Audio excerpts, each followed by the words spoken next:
How many years have you been producing wine here now? We had our first crop in 2011. And what sort of differences, what have been the challenges over the last 6 years?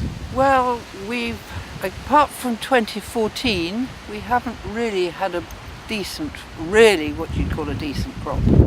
Now that most of the vineyard is producing, we had hoped for more this year, but this year we got struck by a bad attack of mildew, downy mildew, which has affected the harvest and has effectively halved it.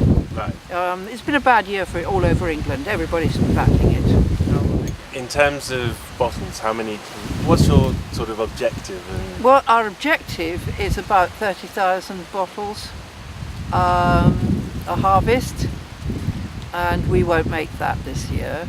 We didn't make it last year or the year before, but we made, with only 2/3 of the vines actually producing in 2014, which was a bumper year, we made 21,000 bottles, which was 30 tonnes. We should have had 40 tonnes this year, but we didn't. 40 tonnes? Yeah, but we didn't. And that impacts you, that's an economic hit. That's an economic hit, yeah.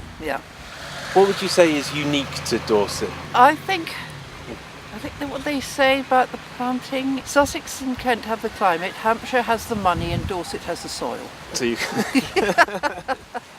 But this is the Jurassic coast. It is indeed, yes. It is chalky and therefore very similar to the Champagne soil. And when you, you've got Kimmeridge nearby, and if you're down in Chablis or Champagne, everyone talks about Kimmeridgian. Yeah, clay. it is the same strata, it's all part of the same geological formation apparently. There are several different styles. I mean, some people making wine in England, sparkling wine in England, aspire to a champagne-like wine. Mm-hmm. We don't. We aspire to something completely different. We use the champagne grapes, but we aspire to a much lighter wine, more. No, I don't mean acidic. I mean just lighter. Here, particularly, an aperitif-style wine is what we're aiming at. You can, of course, have it with food, but a light sparkling wine is what we're aiming at. So sort of the fresh and crisp. Yes, yeah. Exactly. Okay. And are you achieving it?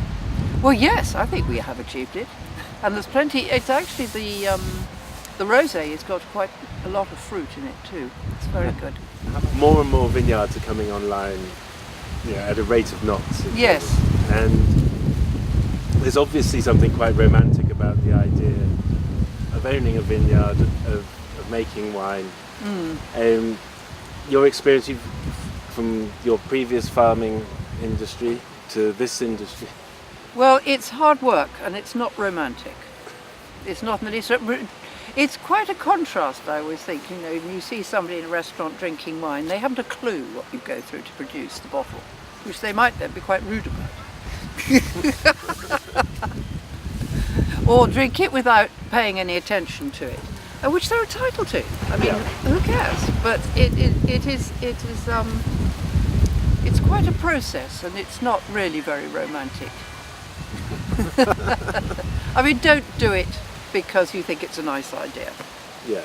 It's like saying, oh, when I retire, I'll open a restaurant. Just don't do it. Yeah, it's very stressful. It's extremely stressful. Everybody gets stressed. But there you are. That's life.